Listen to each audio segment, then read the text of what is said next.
ఝాన్సీ గారు, ఇక్కడ వస్తున్న సమస్య ఏంటంటే మొదటి నుంచి వాలంటీర్ వ్యవస్థను మీరు అది ఉండకూడదు అనే విధంగా గతంలో చేసిన స్టేట్మెంట్స్, ఈ స్పెసిఫిక్గా ఇష్యూ వచ్చేటప్పటికి ఏంటంటే వాలంటీర్లు వెళ్ళి మొత్తం అందరినీ ఇన్ఫ్లుయెన్స్ చేసే అవకాశం ఉంది కాబట్టి వాళ్ళని ఈ ఎన్నికల విధులకు, అంటే ఎన్నికల విధులకు అనే దాంట్లో మీరు స్టార్ట్ చేశారు, కానీ ఆ తర్వాత జరిగే అన్ని విధులకు దూరంగా ఉంచాలి అనే అర్థం వచ్చేలాగా కొన్ని యాక్టివిటీస్ చేయడము, ముఖ్యంగా నిమ్మగడ్డ రమేష్ కుమార్ అనే వ్యక్తి నిజంగానే ఇండిపెండెంట్గా తను చేసినా సరే తను చేసే కార్యక్రమాలకి ఎంతో కొంత టీడీపీ పార్టీ నుంచి డైరెక్ట్గా ఒక అప్రూవల్ ఉన్నట్టుగా అక్కడ ప్రొజెక్షన్ అవ్వడము, అది కాకుండా ముఖ్యంగా ఏదైతే బ్యాంకు అకౌంట్లో డబ్బులు వేయాలి అని వేసిన పిటిషన్ అవుతుందో దాన్ని మీ పార్టీ వాళ్ళు బాహటంగా అంగీకరించిన పరిస్థితి.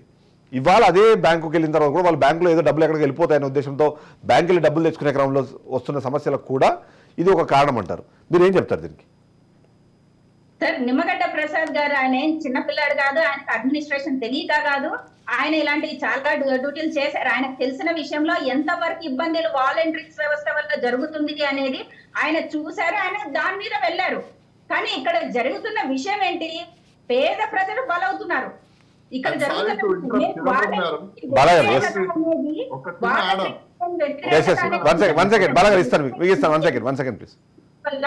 మహిళలు, వృద్ధులు అందరూ ఇబ్బంది పడ్డ వాళ్ళు ఉన్నారు. ఇదే వాలంటరీ వ్యవస్థను అడ్డు పెట్టుకుని ఈ వైసీపీ ప్రభుత్వం ప్రతి ఇంటి దగ్గర రౌడీజం చేయలేదండి? దీన్ని ఒప్పుకోరా?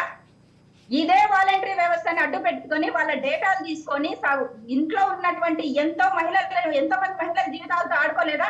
ఈ రోజు ఇదే వాలంటరీ వ్యవస్థ మీద మేము వ్యతిరేకం అంటున్నారు. అసలు మేము వ్యవస్థ మీద మేము వ్యతిరేకం ఎప్పుడూ కాదు. మంచి వ్యవస్థను ఎప్పటికైనా మేము స్వాగతిస్తాము. అది స్వాగతించకపోతే వాళ్ళు చేస్తున్నటువంటి కష్టము కరెక్టే, వీళ్ళు చేస్తున్నారు కదా అని మేము ఈరోజు 10,000 జీవితం ఇవ్వడానికి మేము సిద్ధపడ్డాము. కానీ దానికి దీనికి ఏంటండి సంబంధము? మరి ఈ రోజు పేదల్ని ఇబ్బంది పెట్టమని ఎవరు చెప్పారు? వీళ్ళు బ్యాంకుకి లింక్ పెట్టడం వల్ల అక్కడికి బ్యాంకు లింక్ పెట్టమని అడిగింది మీ పార్టీనే కదా, నిమ్మగడ్డ రమేష్. మీ పార్టీ లాస్ట్ టైం మీరు గుర్తు తెచ్చుకుంటే ఎప్పుడైతే ఏప్రిల్ 1వ తారీఖున దీనికి సంబంధించిన డిస్కషన్ జరిగినప్పుడు ఎందుకు ఇంత బాధ, వాళ్ళకి అకౌంట్లు ఉన్నాయి, జన్ధన్ ఖాతాలని ఎన్డీఏ గవర్నమెంట్ ఫ్రీగా ఓపెన్ చేసి పెట్టింది, వాటన్నింటిలో అకౌంట్లు వేసేస్తే అయిపోతుంది, దానికి మళ్ళీ ఇవన్నీ ఎందుకు పంచాయతీ అన్న టైప్లో కూడా డిస్కషన్ చేశారు.